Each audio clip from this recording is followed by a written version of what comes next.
Welcome back to CK Master Class.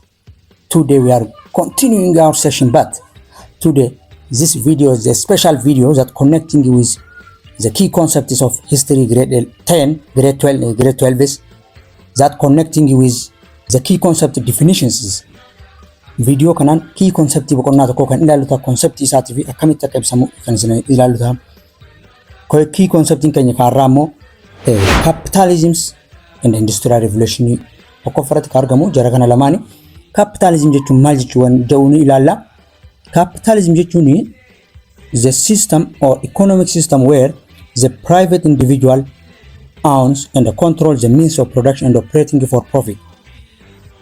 Sirna capitalism jechuun dinagdee keessatti sirna namni dhuunfaa tokko kaampaanii mataa isaa qabaachuu danda'uu fi adeemsa oomishaatii fi akkamitti bu'aadhaaf kan hojjetu jechuudha yookaan bu'aa isaa guddifachuu yookaan ammoo profitii maximize gochuudhaaf kan hojjetu capitalism jedhama jechuudha. Sirni economic system means there are three major type of economic systems. The first economic system is capitalism economic system. The second is socialism economic system.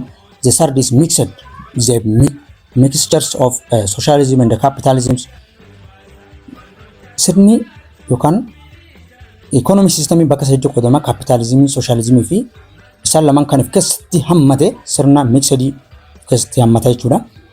Inni sadaffaan industrial revolution ila in the late of 18 up to 19th century, the period of major technological and industrial advancement, like example steam engines, mechanized factories that boosted capitalist economics by increasing the production in the trade.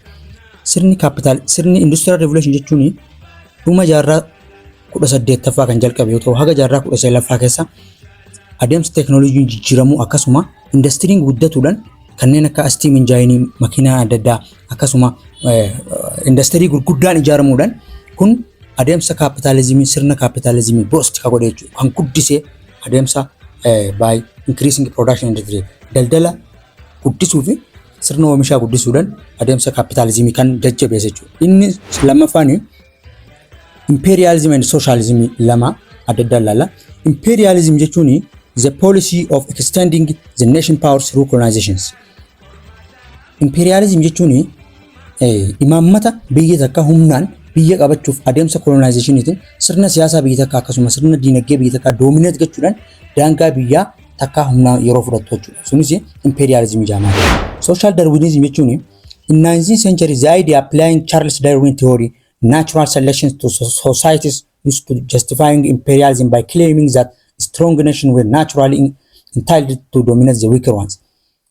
Yaanni social darwinism kan inni keessatti qabatu yaada jaarraa jaarraa 19ffaa keessa social darwin namni maqaan isaa Charles Darwin jedhamu theory natural selection jedhu keessatti ammoo hawaasi tokko biyyi humna qabdu takka biyya humna hin qabne takka dominate gochuudhaaf yookaan dominate gochuu hin dandeessi ka jedhu claim godhe kan seeraan hayyamse jechuudha.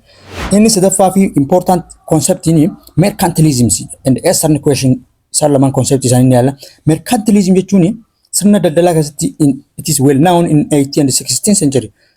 Jaarraa 16ffaa fi jaarraa 18ffaa keessa kan beekamu yoo ta'u economic policy that aiming to maximizing export, minimizing import and accumulating the wealth, especially gold and silver, to strengthen the state powers.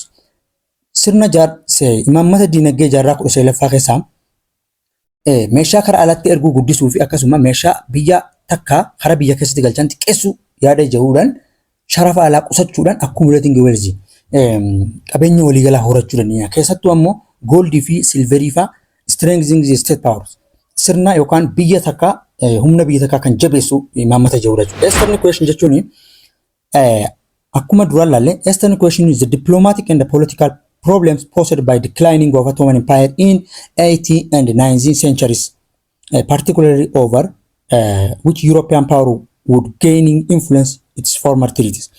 Eastern question jechuun adeemsa diplomaasii yookaan siyaasa rakkoo siyaasaa dhufe sababa Empire Turkii kufuudhaan jaarraa 18ffaa fi 20ffaa keessa kufuudhaan rakkoo dhufe jechuudha. Keessattuu ammoo biyyoonni Awurooppaa would gaining influence over the former treaties.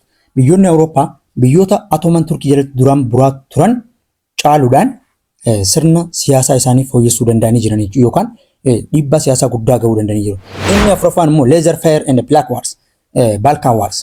Laser fire jechuun by the way maal jechuudha? Laser fire, an economic principle meaning let do in the French words. Maal jechuudha? Qajeelfama siyaasaa yookaan qajeelfama diinagdee hiikkan isaa less fire jechuun afaan Faransaayitiin let do haa hojjennu akka jechuudha. Advocating the minimal government intervention. Kan inni deeggaru mootummaan xiqqashuma yookaan mootummaan giddugala gatii magaalaa gatii meeshaa wanta kan murteessuu keessatti jidduu seenuun mootummaa haalaan xiqqaadha kan jiru. Free market operations. Magaalaan fedhiin magaalaa yookaan gatii wanta kan murteessu fedhii yookaan dhiyeessii waan saniiti yaada jiru kan deeggaru jechuudha. Laser fire jechuun Balkan war jechuun maal jechuudha? Balkan war is the conflict, two conflicts 1812 up to 1912 up to 1913 the Balkan Peninsula keessatti yookaan lafa Balkan jedhamtu ammaan tana Awurooppaa karaa dhiyaatti argamtu. The first Balkan state was Serbia, Greece, Bulgaria, Montenegro. Biyyoonni Balkan state jedhaman biyyoota Serbiyaa, Giriikii fi Bulgaariyaa, Montenegro dabalatee fighting the Ottoman empires. Empire Turkey wajjin yeroo wal lolu. Then the allies fought among themselves over territorial gains.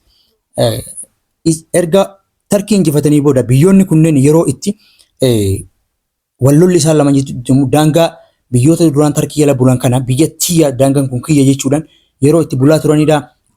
This is all over the key concept words that existing in grade 10, grade 12 history unit 1. So for the words of the unit 2 history grade 12 we will see in this video.